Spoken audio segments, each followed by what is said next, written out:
All right, welcome back to Thermal Garage. So today we're going to start getting this thing back to life. We're going to start by removing the battery. It's toast. I've got to go downtown and replace it. I tried charging it, no go. So that's the first thing we're going to do is pop that battery out and yeah, get a new one. So looking under the hood of this thing, you can see it's a mess. There was some rats living in here, maybe some squirrels. It's full of all kinds of poop and nastiness. But the vehicle looks pretty much, it's been sitting a long time, pretty much stock. I don't see anything out of the ordinary. That's the first thing we're going to start with, is taking that thing out and replacing it.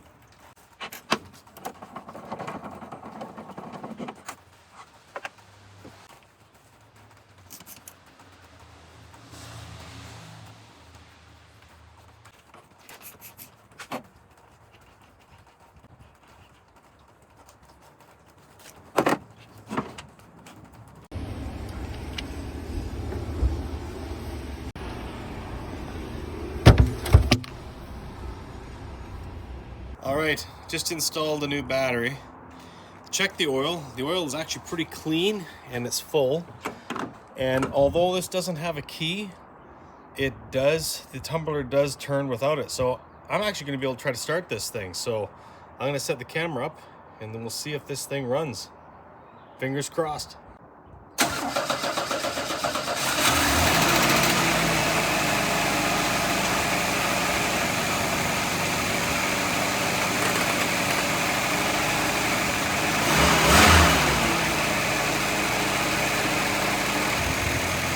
Can you believe that? I don't want to tell you what I paid. I don't know how long this has been sitting, but she runs great. Well, now that I know she runs, we're going to give this thing a good old wash.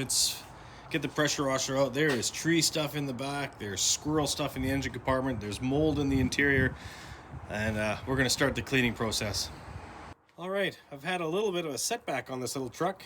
As soon as I went to move it, after I got it running and I was going to pressure wash the inside of this engine compartment, it stalled and it would not start again. And what I've done so far is the fuel pump relay, which on this truck is located on the driver's side, inside of the fender. I jumped the relay so the fuel pump is running. I can hear the fuel pump running in the pump, so I know it's good. And then what I did is I cracked the fuel line where it goes into the bottom of the throttle body, and I got fuel coming out of there, so I know I've got fuel here. I poured fuel down the intake and it runs until obviously the fuel runs out, which leads me to believe that the fuel injector in the throttle body is plugged. Reading some stuff online, that does seem to happen sometimes. This thing has sat quite a while. It wouldn't surprise me. So the next thing I'm gonna do is I'm gonna have to pop that that fuel injector out of the throttle body and see if that thing's plugged up. Okay, so what I've done is I popped this spring that goes, I don't know what this is, some kind of fuel pressure regulator here. There was fuel in there, and then what there is a small clip that you remove, that a retaining clip with one screw, and then the injector pries out, and lo and behold, I'll bring this up so you can see it. This does not look very clean. I would suggest there is my problem. So I'm going to clean out all this crap and see if she refires. So I just popped this little cap off. This is like a sort of a fuel pressure regulating spring, I think, diaphragm. And inside there is a ton of crap. So there's no doubt it was all clogged up, probably inside that tube as well. I can't know if you can see in there. I'm gonna have to blow that out. I got the injector is all cleaned up. It looks okay. Who knows? It shouldn't be plugged inside. That pretty fine mesh on there to keep crap from plugging up the actual injector itself. So I think that'll be okay. And I may have to look at the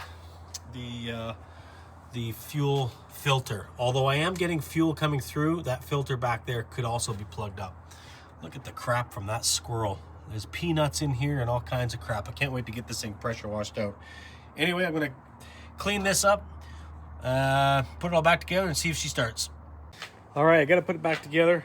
I'm going to jump the fuel pump relay because I want to check to make sure there's no leaks. So this is going to turn the fuel pump on. You can hear fuel rush over there. Oh, I see a little bit of leaking though. Let's see if she starts.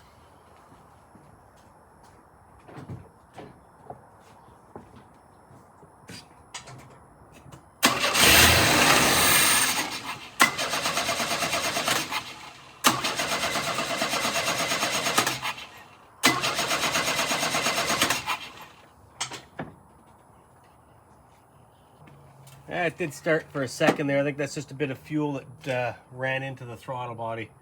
It is dripping fuel out here, so we're not there yet.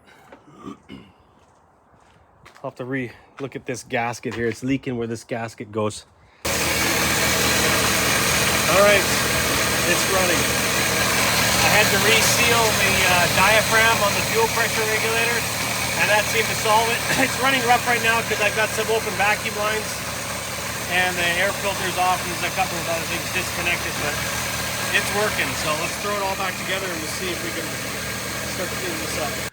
Okay, it's the next day. It's actually New Year's Day, so Happy New Year.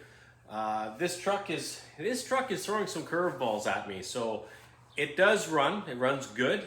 I actually drove it down to the end of the driveway and I pressure washed the engine. I'll show you that in a minute. And then I went go back to start it to bring it back into the driveway here, and the steering, the key was locked. I guess I turned it all the way back. There is no key. So now I had no way to start it. Steering was locked and I was kind of screwed. So I had to actually take the whole steering column apart to get the ignition tumbler out of it. And I could start it with a pair of pliers.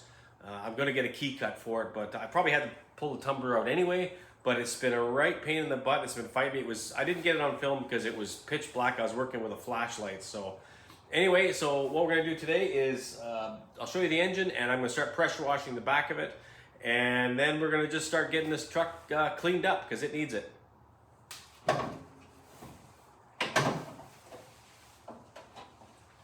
All right, the engine compartment is looking much better. No more squirrel poop and squirrel debris. Yeah, it looks much better than it did.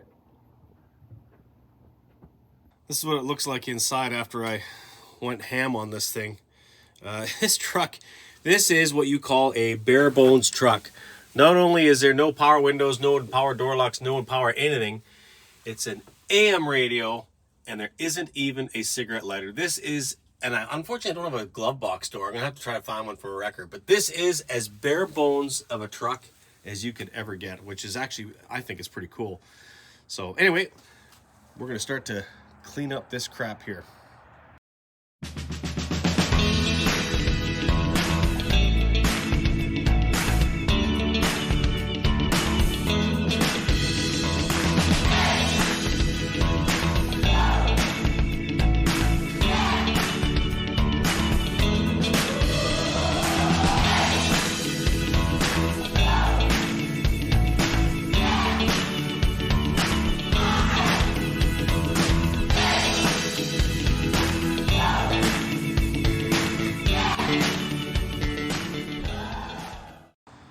All right, got this all blasted out, much cleaner.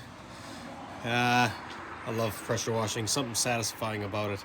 Anyway, the next thing is going to be the interior, but before that, two things. One, I had it running out here and it decided to stall. I suspect there's more crap in the lines and it plugged the injector again. I'll have to check that.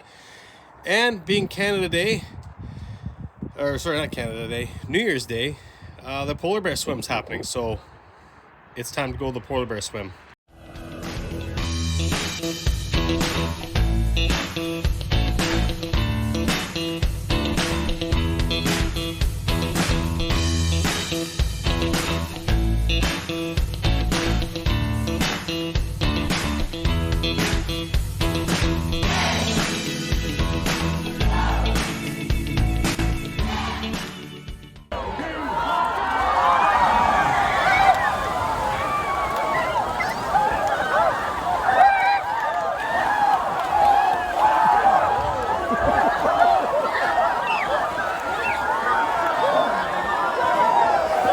No way.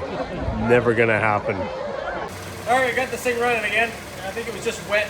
Got back from the polar bear swim and it started up. I did a polar bear swim once many years ago. Never do it again. So to watch those crazy people, I guess I was one of them once, but once was enough for me. Anyway, we're gonna start cleaning up the interior now.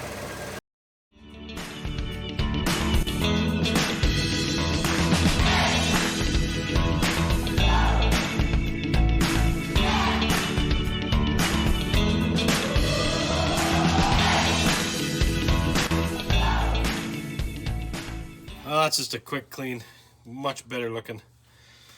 And the steering wheel I popped off because it's moldy in the back, really nasty. So I had to pull it off anyway to get the steering or the key tumbler out. So we'll get that all cleaned up. All right, that's going to be a wrap for today's video. Kind of all over the place, but the big part is we got the truck running. Overcame some adversity with the fuel injector being completely clogged up. Really got it cleaned out the engine compartment. All the crap in the back is gone. Started cleaning the inside. I actually pulled the headliner out because it needs to be replaced. Yeah, and also I found the brakes are seized on a little bit, so the truck needs a good going over. So, but the big thing is that thing was money well spent. That truck cost me $275 and it's worth every penny and more. Those trucks are becoming pretty hard to come by, and this thing's in great shape, really. For the age of 32 years, it's a great little truck. So thanks for watching. We'll continue with this in the next video and see where we get, or if I get my Mustang parts, we'll get going on that. So thanks for watching. Give us a thumbs up, comments, thoughts, leave them below. I'll get back to you, and think about subscribing. Thanks a lot, and Happy New Year.